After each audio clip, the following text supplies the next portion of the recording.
Hello guys, welcome back to P T M learners. ഈ വീഡിയോയിൽ design and analysis of algorithm അതിൽ വരുന്ന first മോഡ്യൂളിൻ്റെ സെക്കൻഡ് പാർട്ടാണ് ഡിസ്കസ് ചെയ്യാൻ പോകുന്നത്. ആൻഡ് ഇത് KTU/NCA തേർഡ് സെമ്മിൽ വരുന്ന ഒരു സബ്ജക്റ്റാണ്.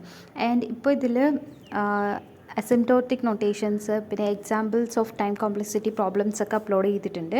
ആൻഡ് ഇതിൽ ബാക്കിയുള്ള ടോപ്പിക് എന്ന് പറയുന്നത് റിക്കറൻസ് ഇക്വേഷനാണ്. റിക്കറൻസ് ഇക്വേഷൻ, പിന്നെ അത് നമുക്ക് substitution method and iteration method വെച്ച് സോൾവ് ചെയ്യാനുണ്ട്.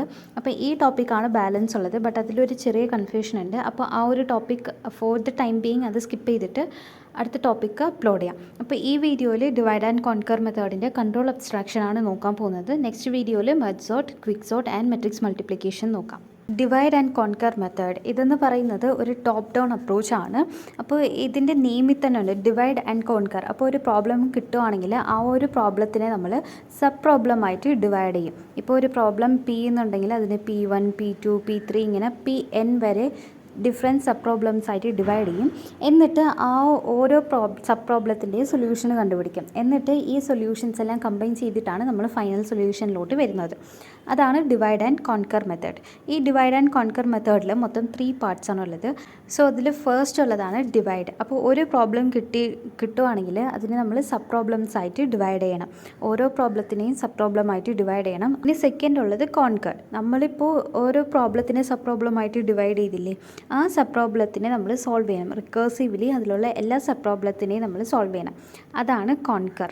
ഇനി തേർഡ് പാർട്ടാണ് കമ്പൈൻ. നമ്മളിപ്പോൾ ഡിവൈഡ് ചെയ്ത് സോൾവ് ചെയ്ത് വെച്ചിട്ടില്ലേ, ആ സൊല്യൂഷൻസ് എല്ലാം നമ്മൾ കമ്പൈൻ ചെയ്ത് ഒരു മെയിൻ സൊല്യൂഷനിലോട്ട് കൊണ്ടുവരണം.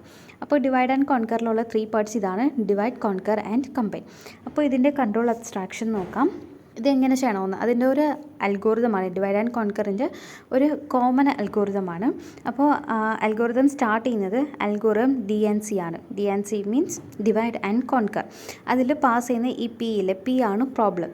ഏതാണ് പ്രോബ്ലം അതാണ് നമ്മളതിൽ പാസ് ചെയ്യുന്നത്. If small of P then return solution of P. ഇപ്പോൾ ആ ഒരു P നമ്മളിതിൽ പാസ് ചെയ്തേക്കുന്ന പ്രോബ്ലം സോൾവ് ആണ്. അതിനെ നമുക്ക് ഫർദർലി ഡിവൈഡ് ചെയ്യാൻ പറ്റില്ല എങ്കിൽ ആ ഒരു കണ്ടീഷനിൽ നമ്മൾ ആ പ്രോബ്ലത്തിൻ്റെ സൊല്യൂഷൻ റിട്ടേൺ ചെയ്യും. അതാണ് SOP. അൽഗോരിതം DNC എന്ന് പറയുന്നത് ഡിവൈഡ് ആൻഡ് കോൺകർ ആണ്. ഓഫ് നമ്മളതിൽ പാസ് ചെയ്യുന്ന പാരാന്തസിസ് പ്രോബ്ലമാണ്. ഇപ്പോൾ ആ പ്രോബ്ലം സ്മോൾ ആണ്, അതിനെ നമുക്ക് ഡിവൈഡ് ചെയ്യാൻ പറ്റില്ല എന്നുണ്ടെങ്കിൽ ആ പ്രോബ്ലത്തിൻ്റെ സൊല്യൂഷൻ റിട്ടേൺ ചെയ്യാം. ഇതാണ് ഫസ്റ്റ്. ഇനി ആ ഒരു പ്രോബ്ലം സ്മോൾ അല്ല, അതിനെ നമുക്ക് ഡിവൈഡ് ചെയ്യാൻ പറ്റുമെങ്കിൽ എൽസ് കേസിൻ്റെ അകത്ത് പോകണം. എൽസ് കേസിൽ പറയുന്നത് divide P into small instances P1, P2, P3 etcetera Pn. അപ്പോൾ നമുക്ക് സ്മോളാണ്, ഡിവൈഡ് ചെയ്യാൻ പറ്റൂല എങ്കിൽ അതിൻ്റെ സൊല്യൂഷൻ റിട്ടേൺ ചെയ്യാം. ഡിവൈഡ് ചെയ്യാൻ പറ്റുമെങ്കിൽ അതിനെ ഡിവൈഡ് ചെയ്യണം. P ഇൻറ്റു നമ്മൾ സ്മോൾ സബ് പ്രോബ്ലംസ് ആയിട്ട് ഡിവൈഡ് ചെയ്യണം. ഡിവൈഡ് ചെയ്തിട്ട് വീണ്ടും നമ്മൾ ഈ DNC ഈ ഒരു ഇത് അതിനെ അപ്ലൈ ചെയ്യണം. അപ്ലൈ ചെയ്യുമ്പോൾ നമുക്ക് സൊല്യൂഷൻസ് ആയിരിക്കും കിട്ടുന്നത്. അപ്പോൾ നമ്മൾ വീണ്ടും ഇപ്പോൾ ഒരു പ്രോബ്ലത്തിൻ്റെ സബ് പ്രോബ്ലമായിട്ട് ഡിവൈഡ് ചെയ്തു എന്ന് വയ്ക്കാം. Pനെ ഞാൻ P1, P2, P3 എന്ന് ഡിവൈഡ് ചെയ്തു എന്ന് വയ്ക്കാം. ഡിവൈഡ് ചെയ്തതിന് ശേഷം ഞാൻ ചെയ്യേണ്ടത് ഈ P1നെ ഈ ഒരു ഇതിലോട്ട് പാസ് ചെയ്യണം. അപ്പോൾ P1നെ പാസ് ചെയ്യുമ്പോൾ ഇപ്പോൾ നമുക്ക് കണ്ടീഷൻ ട്രൂ ആവത്തില്ലേ, സ്മോൾ. ഈ P1നെ നമുക്ക് ഫർദർലി ഡിവൈഡ് ചെയ്യാൻ പറ്റത്തില്ല. അപ്പോൾ നമുക്ക് P1ൻ്റെ സൊല്യൂഷൻ കിട്ടും. P1ൻ്റെ സൊല്യൂഷൻ S1 ആയിട്ട് കിട്ടും. അതേപോലെ അടുത്ത് നമ്മൾ P2 പാസ് ചെയ്യും, അപ്പോൾ അതിൻ്റെ സൊല്യൂഷൻ S2 കിട്ടും. P3 പാസ് ചെയ്യും, അതിൻ്റെ സൊല്യൂഷൻ S3 ആയിട്ട് കിട്ടും. അപ്പോൾ എല്ലാത്തിൻ്റെ സൊല്യൂഷൻ നമുക്ക് കിട്ടും.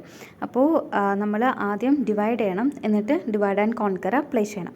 എന്നിട്ട് ഓരോ ഇതിന് നമുക്ക് സൊല്യൂഷൻ കിട്ടില്ലേ, S1, S2, S3 ഇതെല്ലാം കമ്പൈൻ ചെയ്യണം. കമ്പൈൻ ചെയ്യുമ്പോൾ നമുക്ക് ഫൈനൽ ആൻസർ കിട്ടും. ഓക്കെ, ഇതാണ് ഡിവൈഡ് ആൻഡ് കോൺകർ മെത്തേഡിൻ്റെ കൺട്രോൾ അബ്സ്ട്രാക്ഷൻ. ആദ്യം അൽഗോരിതം ഒരു പ്രോബ്ലം നമ്മൾ പാസ് ചെയ്യണം. ആ പ്രോബ്ലത്തിനെ ഫർദർലി ഡിവൈഡ് ചെയ്യാൻ പറ്റൂല എങ്കിൽ അതിൻ്റെ സൊല്യൂഷൻ റിട്ടേൺ ചെയ്യാം. ഡിവൈഡ് ചെയ്യാൻ പറ്റും എങ്കിൽ അതിനെ നമ്മൾ സ്മോൾ ഇൻസ്റ്റൻസ് ആയിട്ട് ഡിവൈഡ് ചെയ്യണം. എന്നിട്ട് ആ ഇൻസ്റ്റൻസിനെ വീണ്ടും ഈ ഒരു അൽഗോരിതത്തിലോട്ട് പാസ് ചെയ്യണം. എന്നിട്ട് അതിന് കിട്ടുന്ന സൊല്യൂഷൻസ് എല്ലാം കമ്പൈൻ ചെയ്യണം. ഇതാണ് ഡിവൈഡ് ആൻഡ് കോൺകർ മെത്തേഡ്. ഇനി ഇതിൻ്റെ ടൈം കോംപ്ലക്സിറ്റി എടുക്കുകയാണെങ്കിൽ ഇപ്പോൾ നമ്മൾ പാസ് ചെയ്യുന്ന പ്രോബ്ലം സ്മോൾ ആണ്, അതിനെ ഡിവൈഡ് ചെയ്യാൻ പറ്റില്ല എങ്കിൽ അതിൻ്റെ ടൈം കോംപ്ലക്സിറ്റി G(n) ആയിരിക്കും. ആ ഫംഗ്ഷൻ ആയിരിക്കും G(n) ആയിരിക്കും. സപ്പോസ് അതാണ് ബെസ്റ്റ് കേസ്. നമുക്ക് ഡിവൈഡ് ചെയ്യാൻ പറ്റില്ല എങ്കിൽ അത് ബെസ്റ്റ് കേസ് ആയിരിക്കും. ഇനി വേർഷൻ ആവറേജ് കേസ് എടുക്കുമ്പോൾ നമ്മൾ എത്ര സബ് പ്രോബ്ലംസ് ആയിട്ടാണ് ഡിവൈഡ് ചെയ്യുന്നത് ആ എല്ലാ ഫങ്ഷൻസിൻ്റെയും ടൈം കോംപ്ലക്സിറ്റി പ്ലസ് F(n) ഇതായിരിക്കും ആവറേജ് കേസ് ആൻഡ് വേർസ്റ്റ് കേസിൻ്റെ ടൈം കോംപ്ലക്സിറ്റിയുടെ ഫംഗ്ഷൻ. അപ്പോൾ ഇത്രയേ ഉള്ളൂ. നെക്സ്റ്റ് വീഡിയോയിൽ മെത്തേഡ്സ് നോക്കാം. Thank you.